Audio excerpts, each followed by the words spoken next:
إلى السليمي، إلى الموسوي الآن، محاولة السلمية الآن، العربي، هل يكون التعادل؟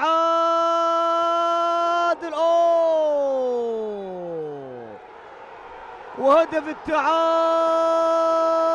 للعربي، هدف التعادل للعربي، هدف التعادل للعربي،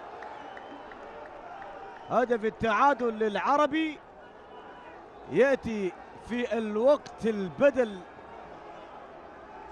البدل الضيع، وسط احتجاجات من رئيس نادي السالمية والجهاز الفني والإداري لنادي السالمية باحتساب المساعد الأول عبد الهادي العنزي، وحكم اللقاء السيد علي طالب.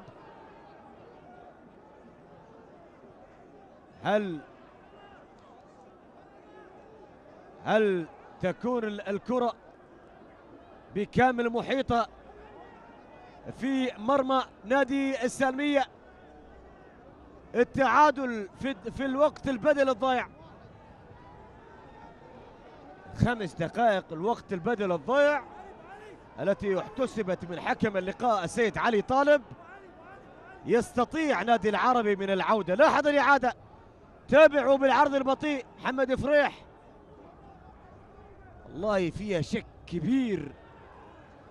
لاحظ هنا الآن، والله بوجهة نظري المتواضعة رؤية غير واضحة في هذه الكرة، رؤية غير واضحة